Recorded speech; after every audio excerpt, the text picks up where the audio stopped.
Assalamualaikum warahmatullahi wabarakatuh. Halo teman-teman semua, semoga kalian dalam keadaan sehat dan selalu dalam lindungan Tuhan. Malam hari seperti ini memang paling pas untuk kita berbagi cerita. Apalagi cerita yang mungkin terdengar sederhana, tapi menyimpan sesuatu yang tidak semua orang berani mengalaminya. Kali ini aku akan menceritakan sebuah kisah dari sebuah desa yang terlihat biasa saja, tenang, damai, penuh kehangatan. Tapi di balik itu semua, ada sesuatu yang diam-diam terjadi. Sesuatu yang tidak bisa dijelaskan dengan akal sehat. Cerita ini tentang seorang pria baik hati yang justru karena kebaikannya, tanpa sadar, masuk ke dalam sesuatu yang tidak seharusnya ia ikuti. Mari kita mulai. Di sebuah desa kecil yang jauh dari hiruk-pikuk kota, hiduplah seorang pria bernama Pak Jono. Orang-orang di desa itu sudah sangat mengenalnya. Bukan karena dia orang kaya, bukan juga karena punya jabatan, tapi karena satu hal, dia terlalu baik. Setiap pagi, bahkan sebelum matahari benar-benar muncul, Pak Jono sudah bangun. Suara sapunya yang menyapu halaman seperti sudah jadi alarm alami bagi tetangga sekitar. Kadang ada yang masih setengah mengantuk mendengar suara srek-srek dari halaman rumahnya. Pak Jono mah nggak pernah telat bangun, kata Bu Sari suatu pagi sambil menyapu juga di depan rumahnya. Ya iyalah, orang dia tidur juga cepet, jawab Pak Darto sambil tertawa kecil.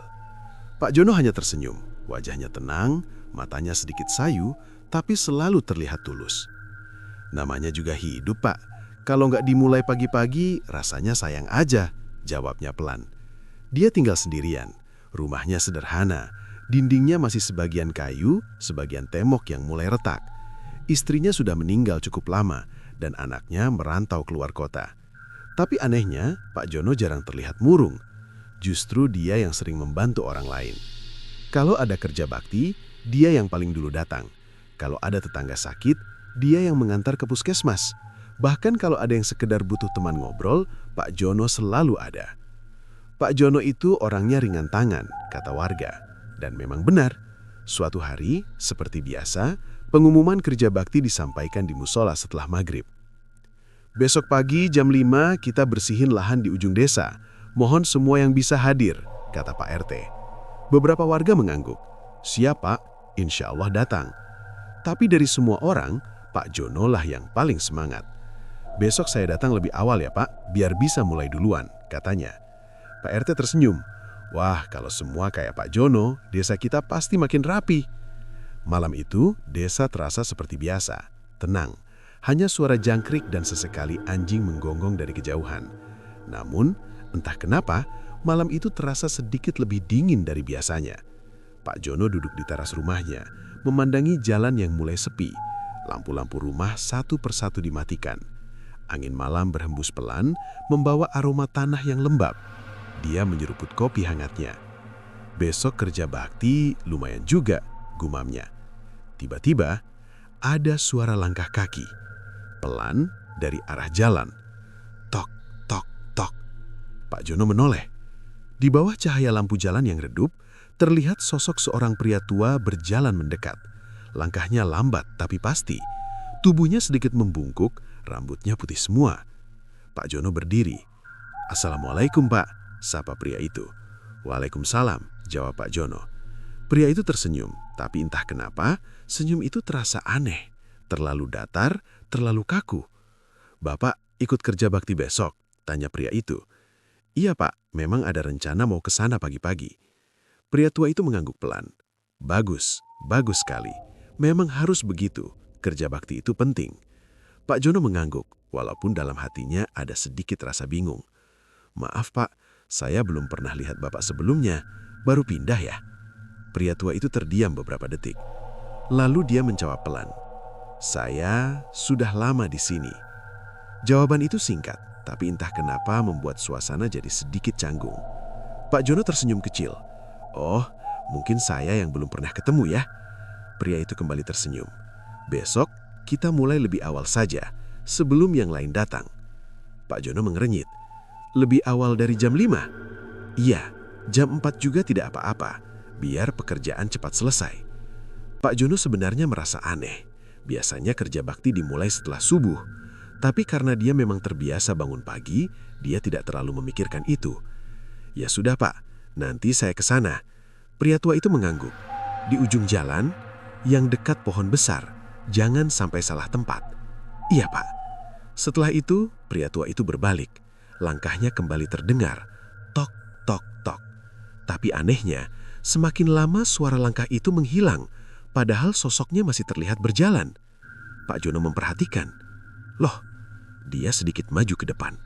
Tapi pria itu sudah tidak ada. Padahal jalan itu lurus, tidak ada belokan.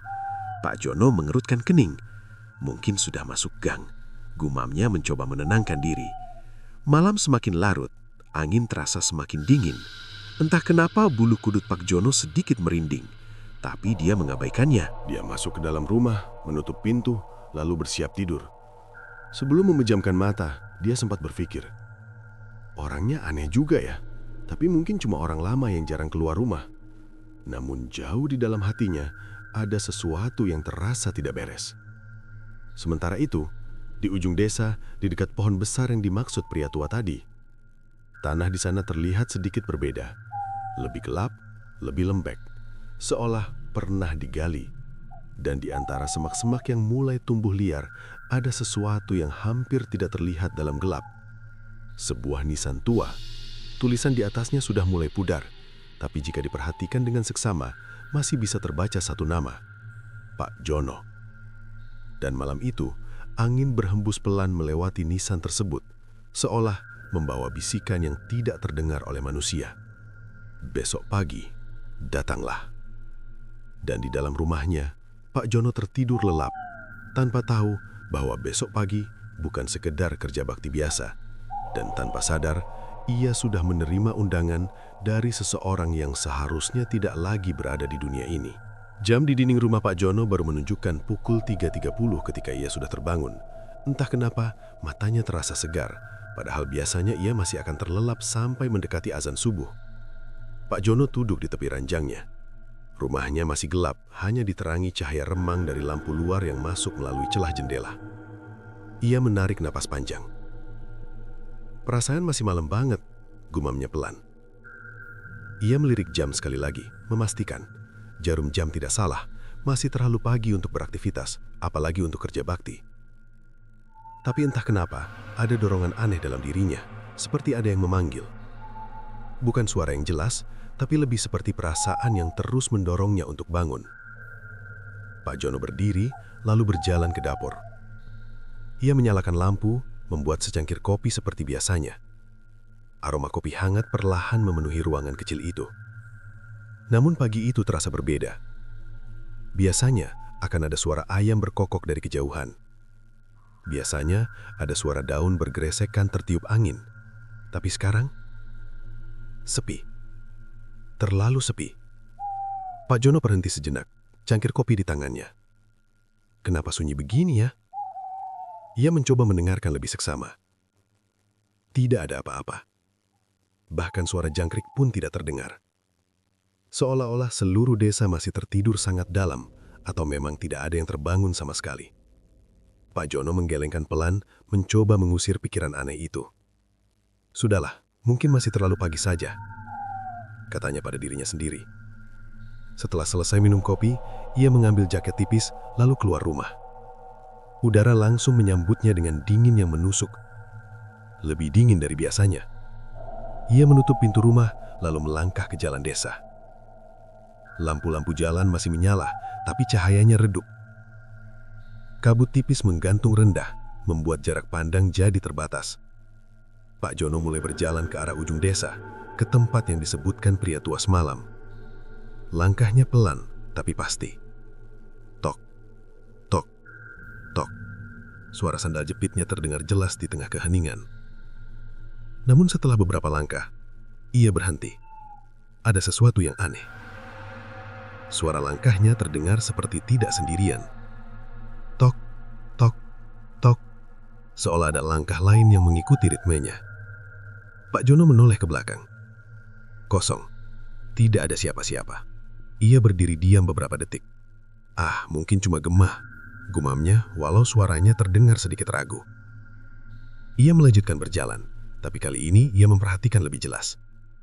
Setiap kali ia melangkah, ada satu langkah lain yang menyusul, sedikit lebih pelan, sedikit tertinggal. Tok, tok. Pak Jono mempercepat langkahnya. Suara itu ikut cepat. Ia berhenti mendadak. Suara itu ikut berhenti. Jantungnya mulai berdebar lebih kencang. "Siapa itu?" katanya setengah berbisik. Tidak ada jawaban. Hanya kabut yang perlahan bergerak dan jalan yang tetap kosong. Pak Jono menelan ludah.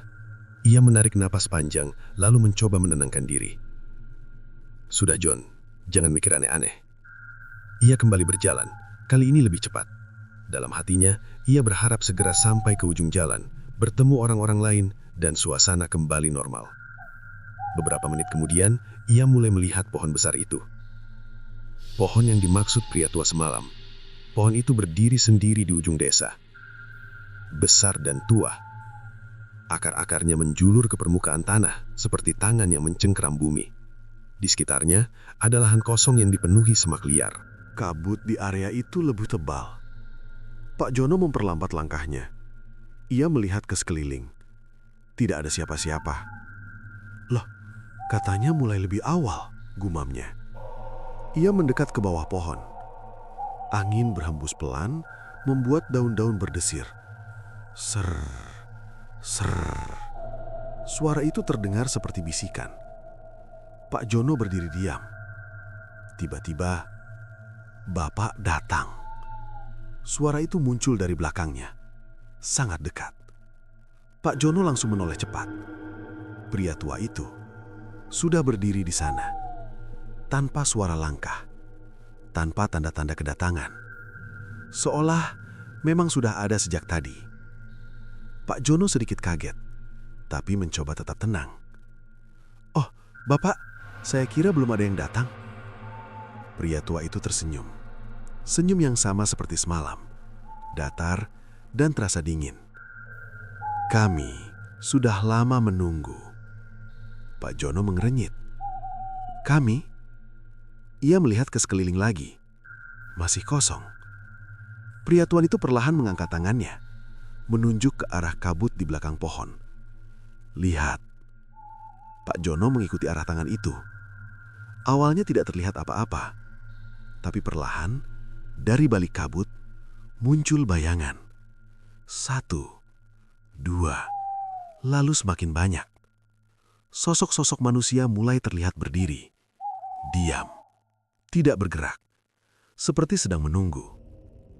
Pak Jono menghela nafas lega. "Oh, ternyata sudah pada datang ya." Ia melangkah mendekat. Namun, semakin dekat, ada sesuatu yang mulai terasa tidak nyaman. Orang-orang itu tidak berbicara, tidak saling menyapa. Padahal biasanya kerja bakti selalu ramai dengan obrolan. "Pagi, Pak," sapa Pak Jono pada salah satu dari mereka. Tidak ada jawaban. Orang itu hanya menatap lurus ke depan. Pak Jono mencoba lagi ke orang lain. "Pak, sudah lama nunggu." Masih tidak ada respon. Ia mulai merasa aneh. Ia menoleh ke pria tua itu. "Pak, ini kenapa sepi sekali ya?" Pria tua itu mendekat sedikit. Kerja bakti memang harus fokus. Suara itu kini terdengar lebih berat, lebih dalam. Pak Jono terdiam. Ia merasa bulu kuduknya mulai berdiri. Tapi ia tetap mencoba berpikir positif. Mungkin mereka masih ngantuk, gumamnya pelan. Tiba-tiba, salah satu dari sosok itu bergerak. Pelan sekali. Lalu mengangkat cangkul. Disusul yang lain. Satu persatu, mereka mulai bergerak. Serempak, seolah sudah diatur. "Mulai," kata pria tua itu. Suaranya menggema pelan, tapi terasa memenuhi seluruh area. Pak Jono melihat ke arah tanah di depan mereka. Tanah itu terlihat lebih gelap dan sedikit basah. "Pak, kita gali di sini?" tanya Pak Jono. Pria tua itu mengangguk. "Iya, di sini." Pak Jono mengambil cangkul yang terletak di dekatnya. Tangannya sedikit gemetar, walaupun ia sendiri tidak tahu kenapa. Ia mulai menggali. Cangkulnya masuk ke tanah dengan mudah. Terlalu mudah. Seperti tanah itu baru saja dibuka. Syak, syak. Suara cangkul mulai terdengar dari semua arah. Serempak. Tidak ada yang berbicara. Tidak ada yang saling menyapa. Padahal biasanya kerja bakti selalu ramai dengan obrolan. "Pagi, Pak," sapa Pak Jono pada salah satu dari mereka. Tidak ada jawaban. Orang itu hanya menatap lurus ke depan. Pak Jono mencoba lagi ke orang lain. "Pak, sudah lama nunggu." Masih tidak ada respon. Ia mulai merasa aneh. Ia menoleh ke pria tua itu. "Pak, ini kenapa sepi sekali ya?" Pria tua itu mendekat sedikit. Kerja bakti memang harus fokus. Suara itu kini terdengar lebih berat, lebih dalam. Dan saat itulah, ia mulai menyadari sesuatu yang membuat dadanya terasa sesak. Gerakan mereka sama, persis sama. Kecepatan yang sama, irama yang sama. Seperti bukan manusia biasa. Pak Jono menelan ludah. Tangannya mulai dingin. "Pak," bisiknya pada pria tua itu. "Ini buat apa ya?" Pria tua itu menoleh perlahan. Senyumnya semakin lebar. "Kita sedang menyiapkan tempat." "Tempat apa?" Pria tua itu tidak langsung menjawab. Ia hanya menatap Pak Jono lama sekali. Lalu berkata pelan, "Tempat untuk yang baru." Angin tiba-tiba berhembus lebih kencang. Kabut bergerak cepat mengelilingi mereka. Dan di bawah kaki Pak Jono, tanah yang ia gali perlahan mulai memperlihatkan sesuatu. Sesuatu yang terbungkus kain putih. Pak Jono membeku. Cangkulnya jatuh dari tangan. "Ini apa?" Suasana tiba-tiba terasa jauh lebih dingin. Dan dari belakangnya, suara pria tua itu kembali terdengar. Kali ini, tepat di telinganya. "Teruskan, Pak Jono." Suara itu bukan lagi suara ramah semalam, melainkan suara yang seolah datang dari tempat yang sangat jauh dan sangat gelap. Dan tanpa ia sadari, orang-orang di sekitarnya perlahan mulai menoleh ke arahnya, satu persatu, dengan wajah yang tidak lagi seperti manusia hidup. Tangannya kosong. Cangkul yang tadi ia pegang sudah jatuh ke tanah, setengah tertimbun gumpalan tanah basah. Nafasnya mulai tidak beraturan, terasa berat seolah ada sesuatu yang menekan dadanya dari dalam. Di depannya, kain putih itu semakin terlihat jelas. Kain yang kotor oleh tanah, tapi tetap tampak seperti kain kafan. Angin berhembus lebih dingin dari sebelumnya. Kabut yang tadi tipis, sekarang justru semakin tebal, seperti sengaja menutup jalan keluar. Pak Jono mundur satu langkah. "Pak, ini bukan kerja bakti biasa ya?" Suaranya bergetar. Tidak ada jawaban. Ia menoleh ke kanan. Orang-orang yang tadi menggali, sekarang sudah berhenti. Semuanya. Tidak ada lagi suara cangkul. Tidak ada gerakan. Mereka berdiri diam. Tapi kali ini, kepala mereka perlahan menoleh ke arah Pak Jono. Serentak, pelan, dan tidak wajar.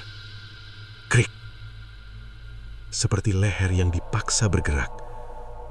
Pak Jono langsung membeku. Matanya membesar. Wajah-wajah itu kini terlihat jelas. Pucat, kusam, beberapa seperti retak seperti tanah kering. Ada yang matanya cekung, hitam kosong tanpa cahaya. Ada yang bibirnya menghitam, seperti membusuk. "Ya Allah," bisik Pak Jono, hampir tidak terdengar. Ia mundur lagi, satu langkah, lalu satu langkah lagi. Kakinya gemetar. Tapi saat ia hendak berbalik dan lari, tiba-tiba tangannya seperti ditahan. Dingin, sangat dingin. Pak Jono menoleh cepat. Tidak ada siapa-siapa yang memegangnya, tapi lengannya terasa seperti dicengkram sesuatu. Ia mencoba menarik tangannya. Tidak bisa. Seolah ada tangan tak terlihat yang menahannya. "Lepas, lepas," katanya panik. Dari belakangnya, suara pria tua itu kembali terdengar. Kali ini, tepat di telinganya. "Jangan pergi, kita belum selesai." Pak Jono langsung menoleh. Pria tua itu kini berdiri sangat dekat, terlalu dekat. Wajahnya berubah. Kulitnya tampak lebih pucat, hampir keabu-abuan. Kerutan di wajahnya bukan lagi seperti orang tua, tapi seperti sesuatu yang sudah lama terkubur. Matanya kosong, tidak ada putihnya, hanya gelap. Pak Jono mundur sejauh yang ia bisa. "Bapak, ini sebenarnya apa?" Suaranya semakin lemah. Pria tua itu tersenyum, namun senyum itu tidak manusiawi. Terlalu lebar, seolah dipaksakan.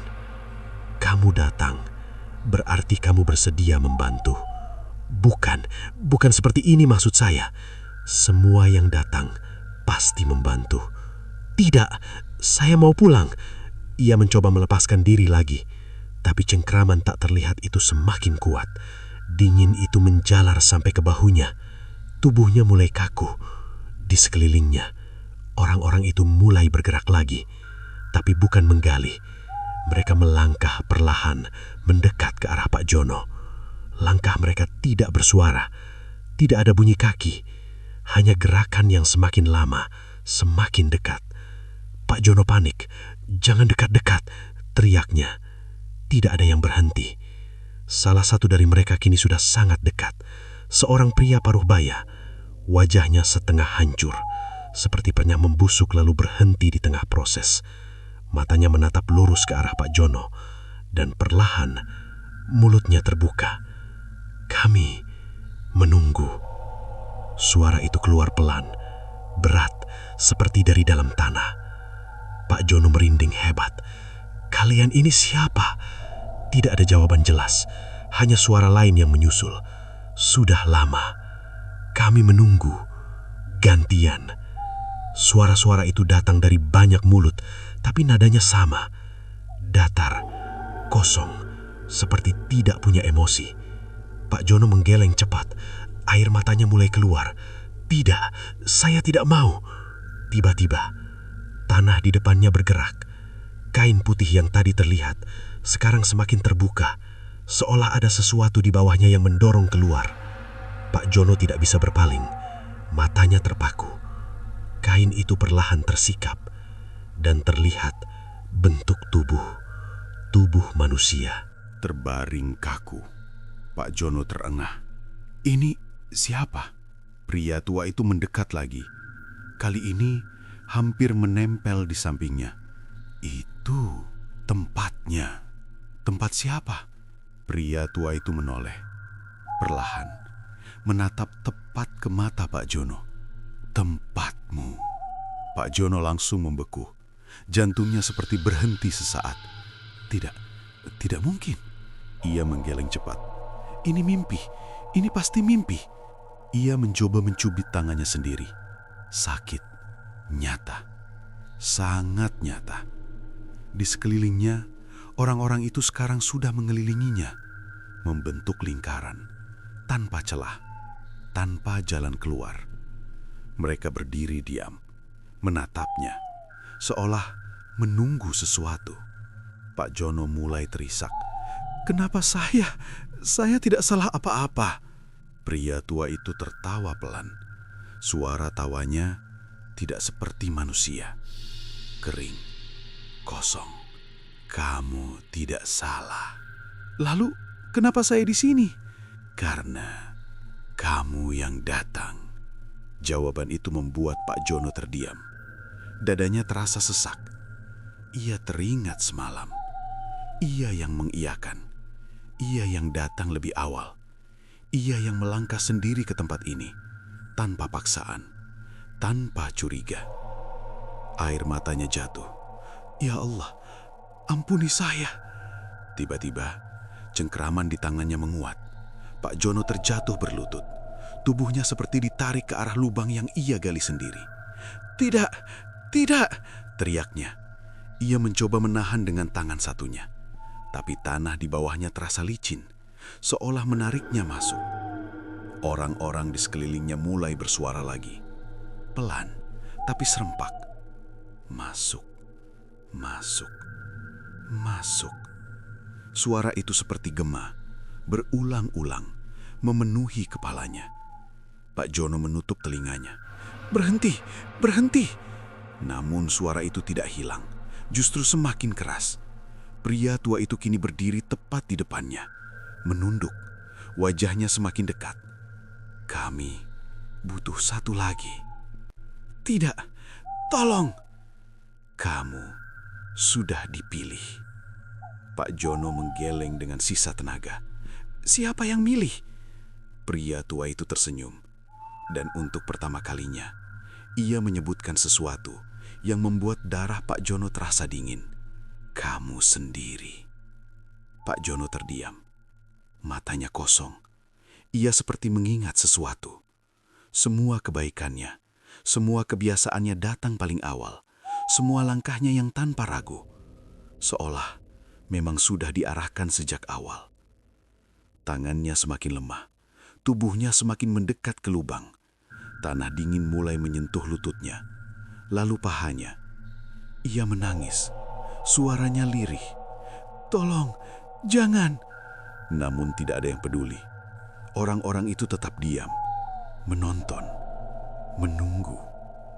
Dan perlahan, Kabut semakin tebal, menutup semuanya, menelan suara, menelan cahaya. Dan di dalam kabut itu hanya terdengar satu suara terakhir dari Pak Jono yang perlahan menghilang bersama dirinya. Dan di atas tanah yang kembali rata, cangkul itu masih tergeletak, diam, seolah menunggu seseorang lagi. Seseorang yang akan datang berikutnya, tanpa tahu bahwa ia tidak akan pernah pulang. Pagi itu, matahari tetap terbit seperti biasa. Cahaya hangat perlahan menyinari desa, menembus celah-celah pepohonan, menyentuh atap rumah warga yang mulai beraktivitas. Suara ayam berkokok kembali terdengar. Disusul suara orang menyapu halaman, anak-anak kecil yang mulai bangun, dan obrolan ringan di warung. Semua terlihat normal, seolah tidak ada yang terjadi. Namun, satu hal yang tidak biasa, rumah Pak Jono masih tertutup rapat. Biasanya sebelum jam segini, halaman rumahnya sudah bersih. Suara sapunya pasti sudah terdengar. Tapi hari ini tidak ada. Bu Sari yang rumahnya tidak jauh dari Pak Jono sempat melirik ke arah rumah itu sambil menyapu. "Tumben Pak Jono belum keluar ya?" gumamnya. Pak Darto yang kebetulan lewat berhenti sebentar. "Iya juga ya, biasanya dia paling pagi." Bu Sari mengangguk. "Semalam katanya mau ikut kerja bakti." Pak Darto mengernyit. "Kerja bakti? Bukannya hari ini nggak ada jadwal?" Bu Sari langsung berhenti menyapu. "Hah? Lah, kemarin habis maghrib diumumin di musola." Pak Darto menggeleng. "Nggak ada, Bu. Saya juga di musola semalam, nggak ada pengumuman apa-apa." Bu Sari mulai merasa tidak enak. "Loh, terus Pak Jono kemana?" Mereka berdua saling pandang. Ada keheningan sesaat. Angin pagi berhembus pelan, tapi entah kenapa terasa sedikit dingin. "Coba kita cek ke rumahnya aja," kata Pak Darto akhirnya. Bu Sari mengangguk cepat. Mereka berjalan bersama menuju rumah Pak Jono. Langkah mereka pelan, tapi ada rasa cemas yang mulai muncul. Sesampainya di depan rumah, Pak Darto mengetuk pintu. "Tok, tok, tok." "Pak Jono?" panggilnya. Tidak ada jawaban. Ia mengetuk lagi, kali ini lebih keras. "Pak Jono?" Masih tidak ada respon. Bu Sari mulai gelisah. Jangan-jangan dia sakit. Pak Darto mencoba membuka pintu. Tidak terkunci. Pintu itu terbuka perlahan dengan suara engsel yang berderit. "Kriet." Mereka saling pandang sebentar, lalu masuk. "Assalamualaikum." Sunyi. Rumah itu kosong, tidak ada siapa-siapa. Tempat tidur rapi, tidak ada tanda-tanda berantakan. Tapi di meja dapur masih ada cangkir kopi, setengah habis, seolah ditinggalkan begitu saja. Dia pergi pagi-pagi, gumam Bu Sari. Pak Darto mengangguk. Tapi kemana? Mereka keluar dari rumah dengan perasaan tidak tenang. Beberapa warga lain mulai berdatangan karena melihat keramaian kecil di depan rumah Pak Jono. "Ada apa?" tanya seorang ibu. "Pak Jono nggak ada di rumah sejak pagi," jawab Bu Sari. "Katanya dia ikut kerja bakti." "Kerja bakti apaan?" tanya yang lain. "Justru itu, nggak ada yang ngajak." Suasana mulai berubah. Obrolan jadi lebih pelan. Wajah-wajah mulai terlihat tegang. Tiba-tiba, seorang bapak tua yang sejak tadi diam di belakang maju pelan. Namanya Pak Wiryo. Usianya sudah sangat tua, rambutnya putih semua, dan jarang sekali bicara. "Dia berangkat jam berapa?" tanyanya pelan. Bu Sari menjawab, "Nggak tahu pasti, Pak, tapi kayaknya sebelum subuh." Pak Wiryo terdiam. Matanya melihat ke arah ujung jalan desa, ke arah pohon besar itu. Wajahnya berubah, seperti mengingat sesuatu. "Dia ke ujung jalan ya?" tanyanya lagi. Pak Darto mengangguk. "Katanya begitu." Pak Wiryo langsung menarik napas dalam. Ya sudah, semua menoleh ke arahnya. "Sudah apa, Pak?" tanya Bu Sari. Pak Wiryo tidak langsung menjawab. Ia hanya menatap ke arah pohon besar itu lama sekali. Lalu berkata pelan, "Kalau begitu, dia tidak akan pulang." Semua orang langsung terdiam. "Apa maksudnya, Pak?" Suara Bu Sari mulai bergetar. Pak Wiryo menelan ludah. "Ada hal yang tidak semua orang di desa ini tahu." "Hal apa?" Pak Wiryo menghela napas panjang. "Dulu, sekitar belasan tahun yang lalu, ada kejadian di ujung desa itu. Beberapa warga mulai saling pandang. Ada yang seperti pernah dunyar, tapi tidak jelas. Ada kerja bakti juga waktu itu," lanjut Pak Wiryo. "Kerja bakti biasa, bersihin lahan dekat pohon besar." "Terus?" tanya Pak Darto. "Waktu itu, yang paling rajin, paling dulu datang." Pak Wiryo berhenti sejenak. Matanya perlahan menoleh ke rumah Pak Jono. Namanya Pak Jono. Semua langsung merinding. "Loh, maksudnya?" Bu Sari kebingungan. Pak Wiryo menggeleng pelan. "Bukan Pak Jono yang ini." "Lalu?" "Itu Pak Jono yang dulu." Suasana semakin sunyi, tidak ada yang berani memotong. "Dia hilang setelah ikut kerja bakti itu. Dicari kemana-mana, tidak ketemu. Beberapa hari kemudian, suara Pak Wiryo semakin pelan. Ditemukan di tempat yang sama, dalam keadaan sudah tidak bernyawa." Bu Sari menutup mulutnya. "Ya Allah." Pak Darto terlihat pucat. "Terus, yang sekarang ini?" Pak Wiryo menatap mereka satu persatu. "Itu yang aneh. Setelah kejadian itu, beberapa tahun kemudian, ada orang datang ke desa ini. Namanya sama, Pak Jono. Semua saling pandang dengan wajah tidak percaya. Orangnya baik, rajin, sama persis seperti yang dulu.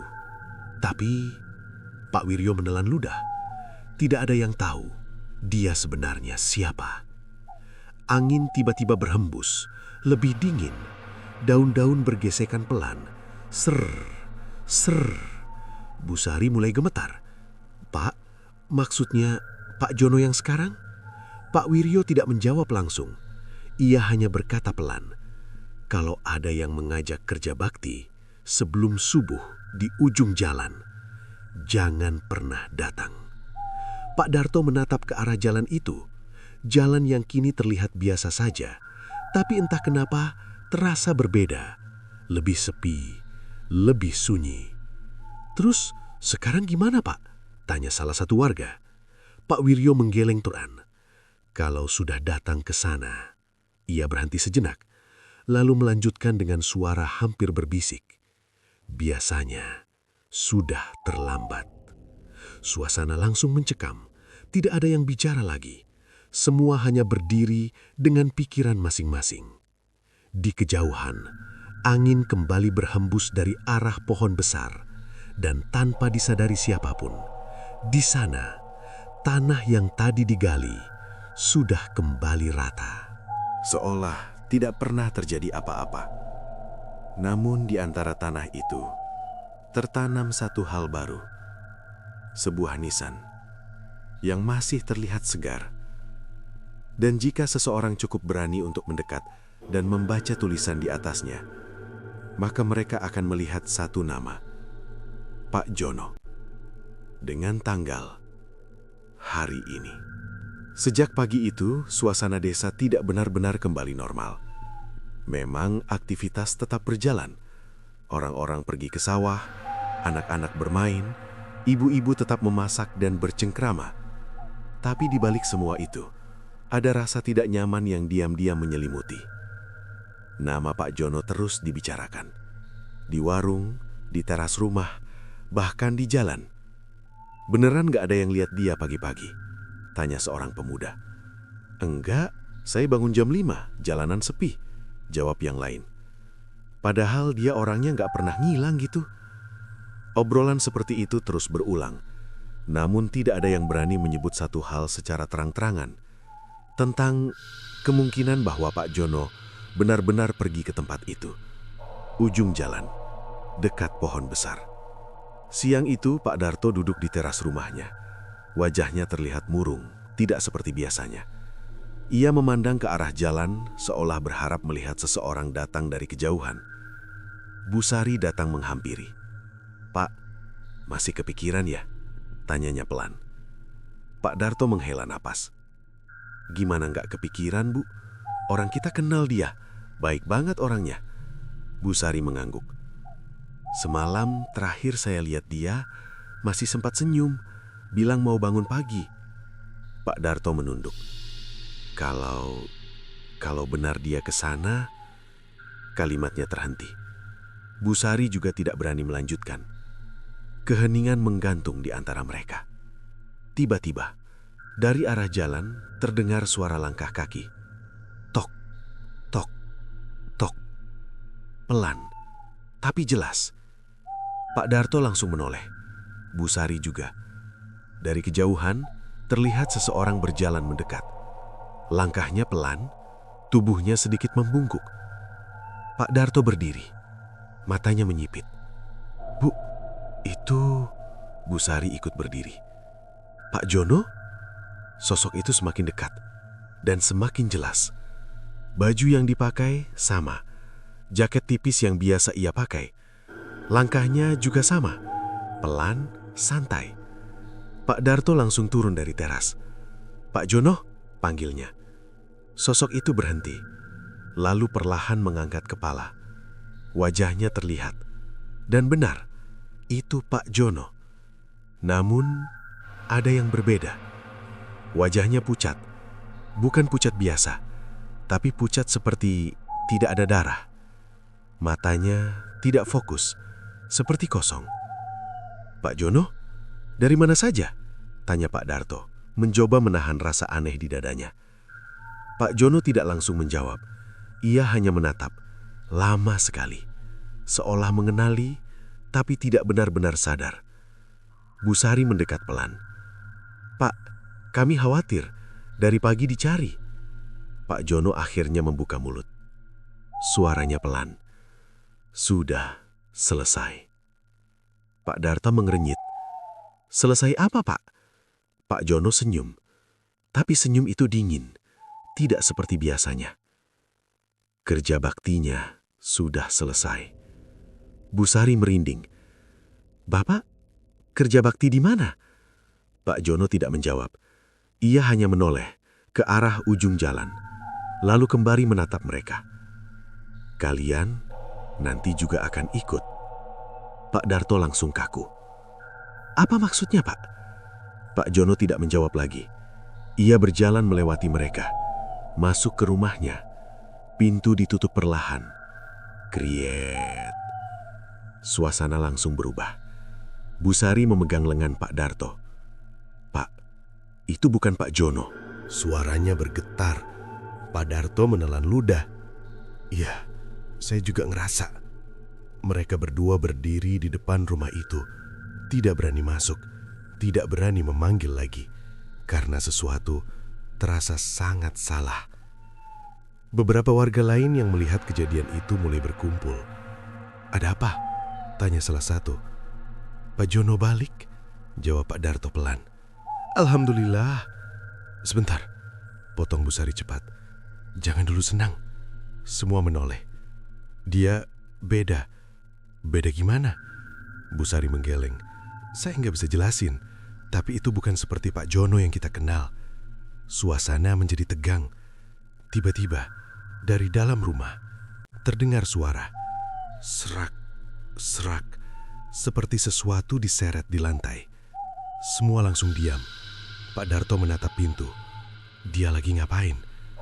Serak, serak. Suara itu terdengar lagi, lebih jelas, seperti menggali sesuatu. Bu Sari mundur satu langkah. "Pak, suara itu..."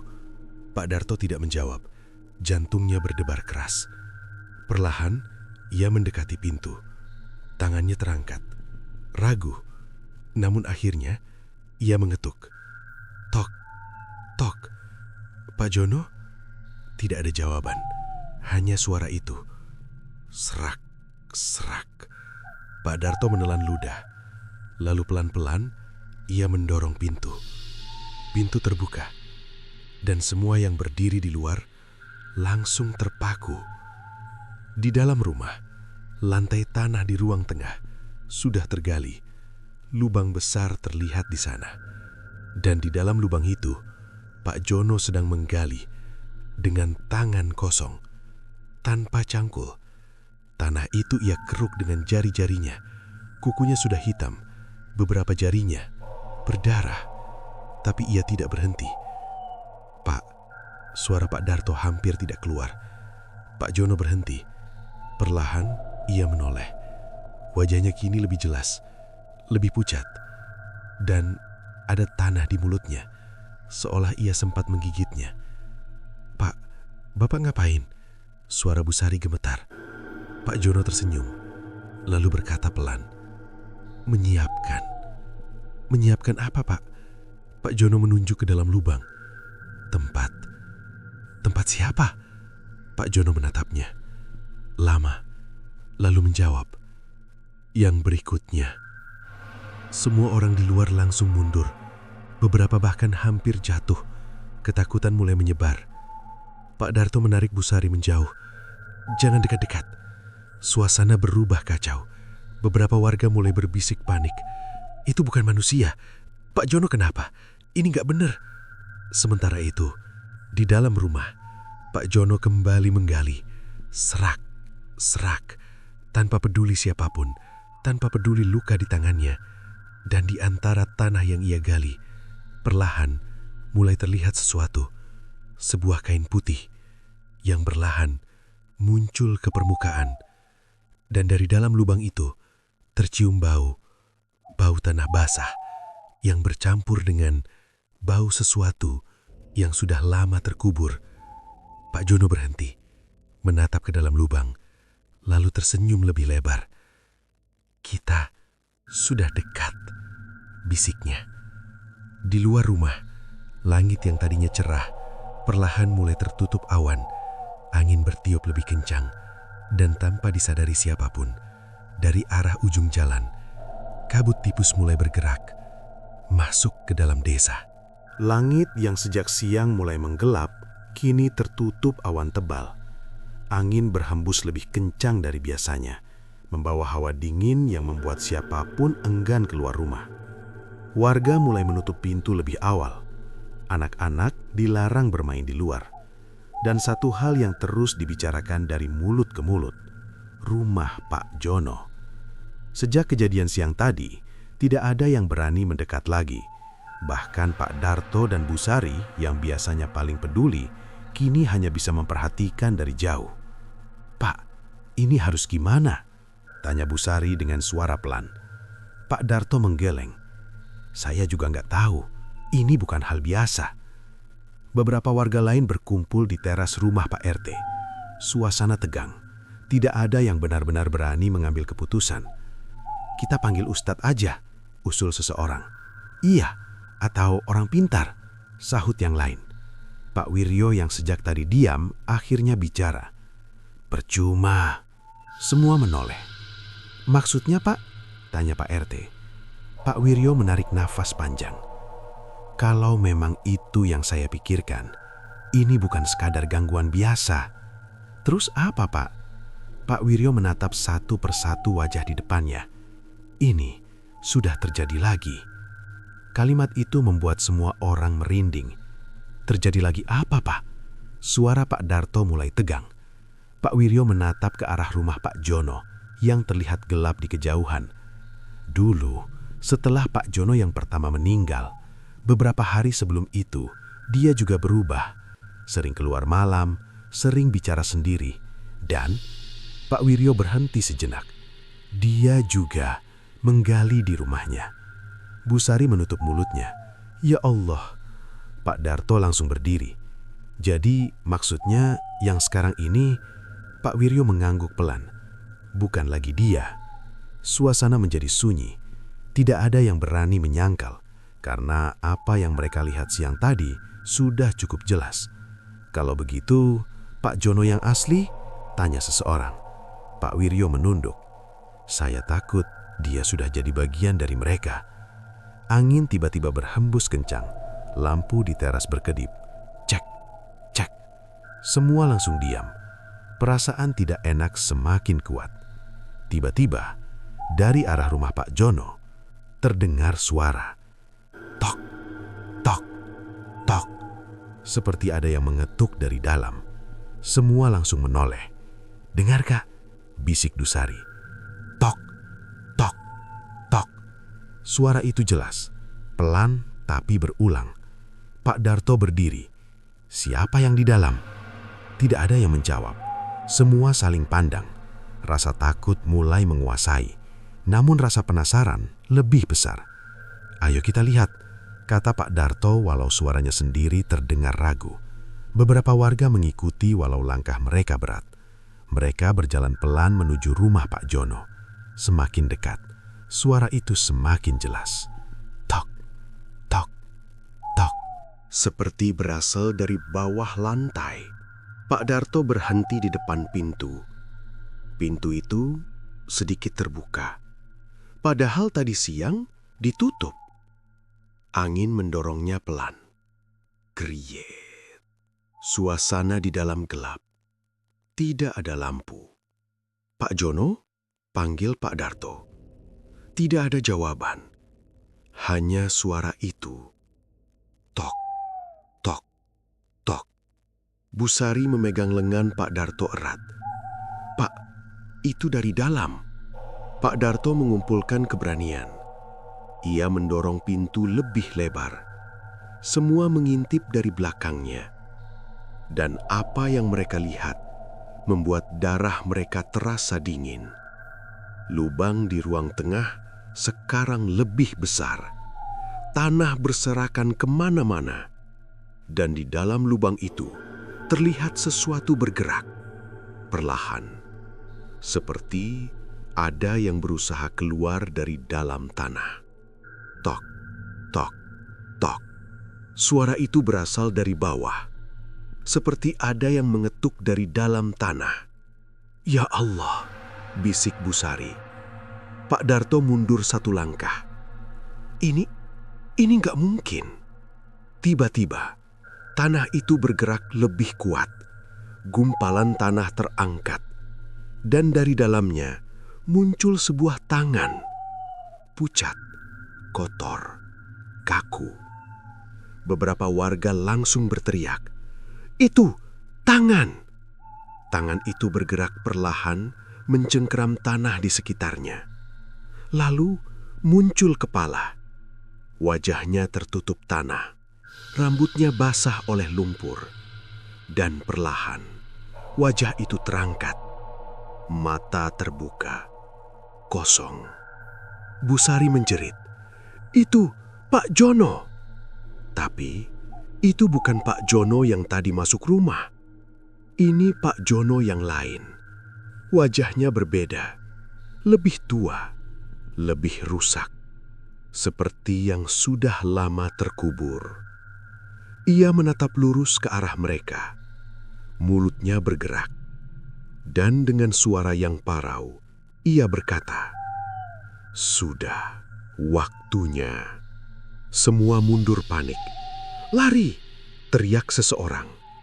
Namun sebelum mereka sempat bergerak jauh, tiba-tiba dari belakang mereka terdengar suara lain.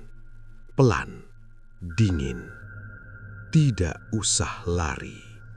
Semua langsung menoleh.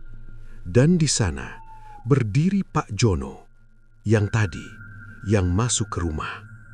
Tubuhnya kotor tanah. Tangannya penuh luka. Dan wajahnya sekarang benar-benar bukan manusia. Matanya hitam, mulutnya tersenyum lebar. "Kalian sudah datang." Pak Darto gemetar. "Kamu siapa?" Pak Jono itu melangkah maju, pelan. "Yang dulu kalian lupa, yang sekarang kalian percaya." Ia berhenti, menatap mereka satu persatu. "Kami sama saja." Angin tiba-tiba berputar di sekitar mereka. Kabut masuk ke dalam rumah, menutup pandangan.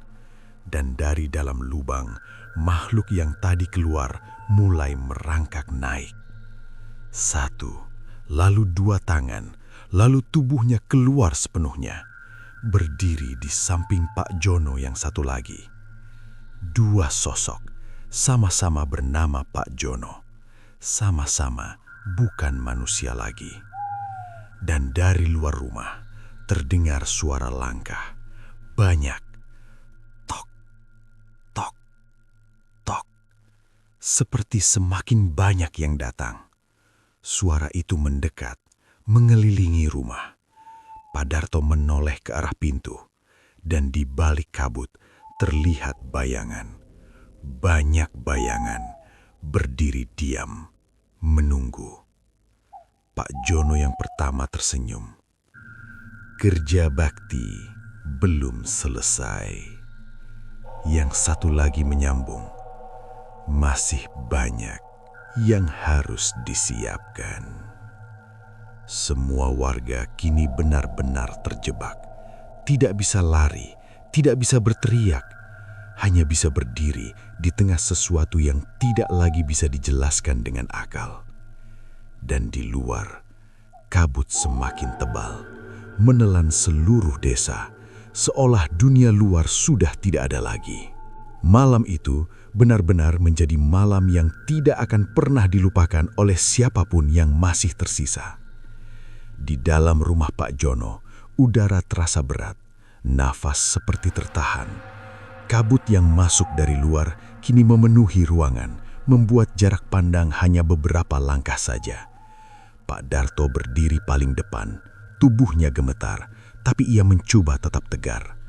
Di hadapannya, dua sosok yang sama, dua Pak Jono, satu yang baru, satu yang lama. Keduanya berdiri berdampingan. Keduanya tersenyum, dan di belakang mereka, lubang itu masih terbuka, gelap, dalam, seolah tidak ada dasarnya. "Pak, ini semua apa?" Suara Pak Darto pecah. Pak Jono yang berdiri di sebelah kanan, yang wajahnya lebih rusak, melangkah maju sedikit. "Ini yang seharusnya kalian ingat." Suaranya serak, berat, seperti keluar dari dalam tanah. "Dulu kalian datang, kerja bakti." Pak Darto menelan ludah. Ingatan samar mulai muncul di kepalanya. Membersihkan, menggali.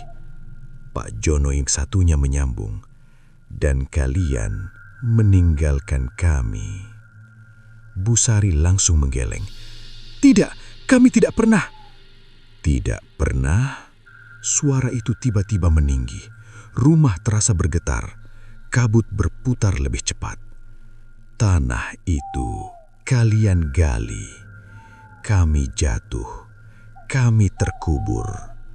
Suara mereka berdua kini seperti menyatu, gema yang mengisi seluruh ruangan. Pak Wiryo yang berdiri di belakang tiba-tiba terduduk, matanya membesar. Ya Allah, saya ingat. Semua menoleh ke arahnya. Pak Wiryo gemetar hebat. Waktu itu tanahnya longsor. Kami panik, kami lari. Air matanya jatuh. Kami pikir semua sudah keluar. Pak Jono yang lama menatapnya. Tidak semua. Suasana hening, hanya suara angin dan detak jantung yang terasa. Kami tertinggal, sendirian, dalam gelap. Pak Darto mulai mundur. Jadi, ini balas dendam. Pak Jono yang baru tersenyum. Bukan, ini ganti. Setiap yang datang harus tinggal. Bu Sari langsung menangis. Tidak, kami tidak mau. Pak Jono yang lama mengangkat tangannya. Dan saat itu, tanah di dalam rumah mulai bergerak. Retak, pelan, tapi pasti. Sudah waktunya. Dan dari luar rumah, terdengar suara langkah. Banyak. Suara langkah semakin banyak. Tok, tok, tok. Seperti ratusan kaki berjalan bersamaan. Kabut semakin tebal, dan bayangan di luar mulai masuk, satu persatu. Mereka yang dulu, mereka yang hilang, wajah-wajah pucat, tubuh-tubuh kaku, semua masuk ke dalam rumah mengelilingi warga. Pak Darto menarik Bu Sari. Bu, kita harus keluar sekarang. Mereka mencoba bergerak ke pintu, tapi langkah mereka terhenti.